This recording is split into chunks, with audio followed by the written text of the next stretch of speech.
నమస్తే welcome to our channel.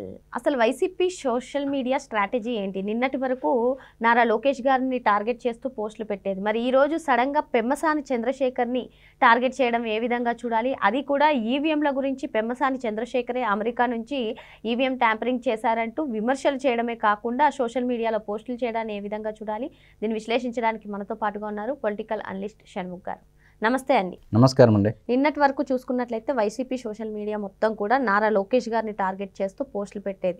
మరి ఈరోజు సడన్గా పెమ్మసాని చంద్రశేఖర్ని టార్గెట్ చేయడాన్ని ఏ విధంగా చూడాలి?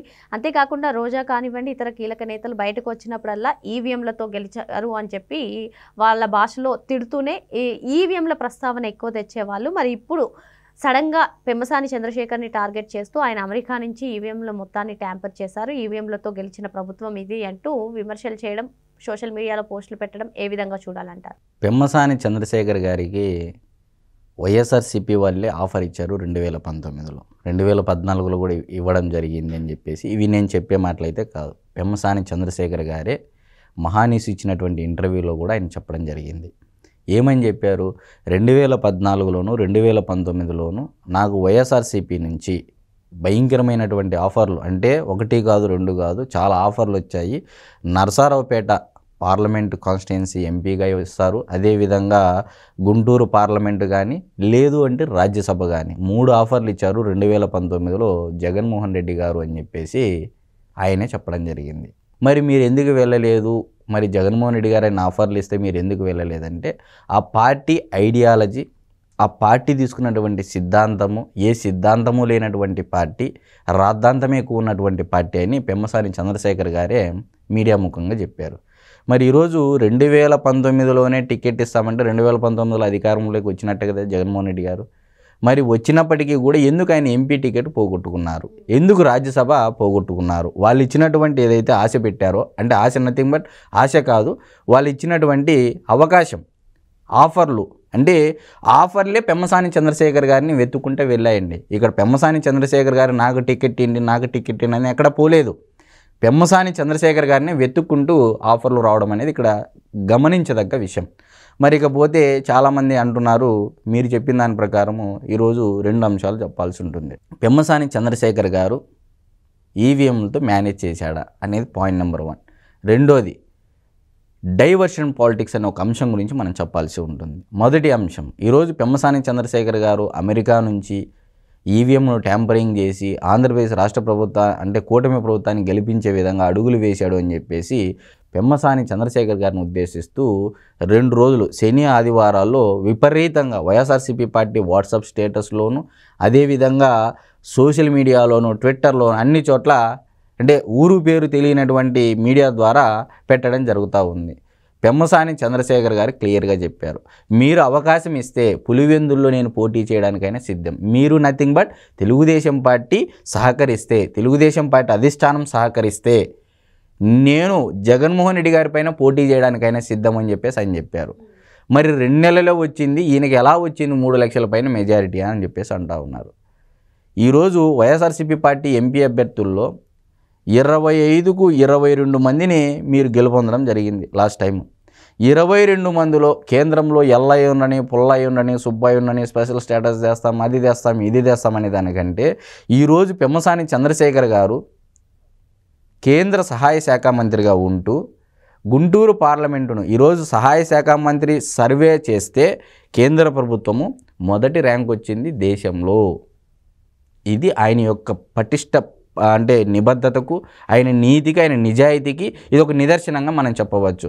ఆయనకు ఎక్కడ డబ్బు పిచ్చి లేదు జగన్మోహన్ రెడ్డి గారికి ఉన్నంత, లేకపోతే ఏదో లక్షల కోట్ల ఆస్తులు సంపాదించేసి నేనేదో తనను నమ్ముకున్నటువంటి పార్టీకి, అదేవిధంగా ఆ పార్లమెంటు గుంటూరు పార్లమెంటుకు నేను ఏ విధంగా సహాయపడగలను అనేది ఆలోచిస్తున్నారు తప్ప, అందులో నేను కూడా ఒక ఉదాహరణగా చెప్తాను. నేను కూడా వెళ్ళి పెమ్మసాని చంద్రశేఖర్ గారిని వెళ్ళి కలవడం జరిగింది.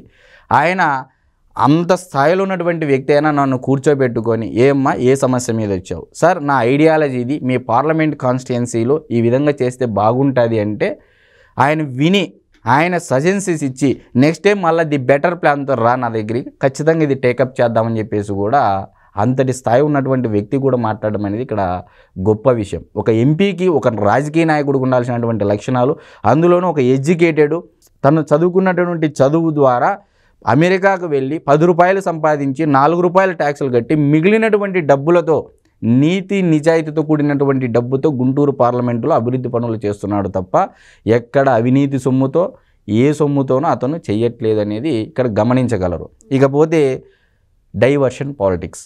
రెండో విషయం ఎందుకు చెప్పాలనుకుంటున్నానంటే, చంద్రబాబు నాయుడు గారు జమ్మలమడుగు పర్యటనకు వెళ్ళారు. అంటే ఉదయము అన్నదాత సుఖీభవ అని చెప్పేసి ఆంధ్రప్రదేశ్ రాష్ట్రంలో ఉన్నటువంటి ప్రజలకు రైతుల సంక్షేమం మీద అన్నదాత సుఖీభవ ద్వారా మొదటి విడతగా 7,000 రూపాయలు విడుదల చేయడం జరిగింది.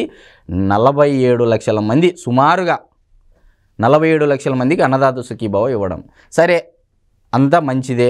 సాయంత్రం వచ్చేదలికే మళ్ళీ అభివృద్ధి. ఉదయం సంక్షేమము, సాయంత్రం అభివృద్ధి. మరి ఏంటి ఆ అభివృద్ధి అంటే, గడ్కరీ గారిని జస్ట్ సీఎం సాబ్ అడిగారో లేదో అదే స్టేజ్ పైన గడ్కరీ గారు ఇవ్వడం జరిగింది, శాంక్షన్ చేయడం జరిగింది. ఏమి శాంక్షన్ చేశారు అంటే, హైదరాబాద్ విజయవాడ 6 లేన్ రోడ్డు ఖర్చు వచ్చేసి 6,700 కోట్ల రూపాయలు. విజయవాడ మచిలీపట్నం రోడ్డు 6 లేన్లు ఖర్చు 2,600 కోట్ల రూపాయలు. వినుకొండ గుంటూరు రోడ్లు 4 లేన్లు ఖర్చు 2,605 కోట్ల రూపాయలు. గుంటూరు నిజాంపట్నం రోడ్డు 4 లేన్లు ఖర్చు 2,000 కోట్ల రూపాయలు.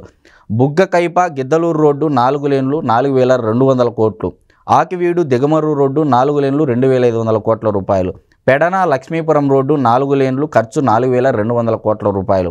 ముద్దనూరు కడప రోడ్డు 4 లేన్లు ఖర్చు 1,182 కోట్ల రూపాయలు. ఇవి కాకుండా హైదరాబాదు విజయవాడ గ్రీన్ఫీల్డ్ హైవే కూడా మంజూరు చేయడం జరిగింది. ఏడాదిలోనే మరో 1,00,000 కోట్ల రూపాయల హైవే ప్రాజెక్టుల మంజూరుకు వేదిక నుంచే అంగీకారం తెలిపినటువంటి మహోన్నతమైనటువంటి వ్యక్తి నితిన్ గడ్కరీ గారు. అంటే వీటన్నిటిని ప్రజల్లోకి వెళ్ళనీయకుండానే ఇటువంటి డైవర్షన్ పాలిటిక్స్కి తెరలేపుతున్నారంట. ఇప్పుడు పెమ్మసాని చంద్రశేఖర్ గారిని ఎందుకు టార్గెట్ చేశారు అంటే, ఉదయం సంక్షేమం, సాయంత్రం అభివృద్ధి. ఇది ప్రజల్లోకి వెళ్ళనీయకోకుండా చేయాలి అంటే ఈవీఎంలతో ఏదో అమెరికా నుంచి పెమ్మసాని చంద్రశేఖర్ గారు ట్యాంపరింగ్ చేశారని చెప్పేసి ఒక డైవర్షన్ పాలిటిక్స్, ప్రజల యొక్క ఆలోచన దిశను మార్చే విధంగా వీరు ఎన్ని రకాలుగా ప్రయత్నం చేయాలో వైఎస్ఆర్సీపీ పార్టీ వాళ్ళు చేస్తూ ఉన్నారు. అల్టిమేట్గా పెమ్మసాని చంద్రశేఖర్ గారు ఆయన సాఫ్ట్గా ఉన్నాడు, చదువుకున్నాడు, అమెరికా నుంచి వచ్చినాడు, సాఫ్ట్గా ఉంటారని అనుకుంటున్నారు. క్లాస్కి క్లాసు, మాసుకు మాసు అన్నీ ఉన్నాయి ఆయన దగ్గర. నేనే ప్రత్యక్షంగా చూసినటువంటి సాక్షిని కాబట్టి. సో పెమ్మసాని చంద్రశేఖర్ గారిని గెలకొద్దు, గెలికితే ఇంకోలా ఉంటుంది. అభివృద్ధి అలానే చేస్తారు. అవినీతి పైన దండయాత్ర కూడా, అవినీతి రాజకీయ నాయకులపైన దండయాత్ర కూడా అదే స్థాయిలో చేస్తారనేది నేనైతే చెప్తాను. మరి కూటమి అధికారంలో రాష్ట్రం అభివృద్ధి సంక్షేమంతో ముందుకు వెళ్తుందని, అందుకే ఇటువంటి డైవర్షన్ పాలిటిక్స్కి తెరలేపడం గురించి, అదేవిధంగా చేస్తున్నటువంటి అభివృద్ధిని ప్రజల్లోకి వెళ్ళనీయకుండా అడ్డుకునేందుకే ఇటువంటి ప్రయత్నాలు వైసీపీ చేస్తుందని షణ్ముఖ్ గారు చెప్తున్నారు. మరో అంశంతో మళ్ళీ కలుద్దాం. థ్యాంక్ యూ అండి. నమస్తే అండి.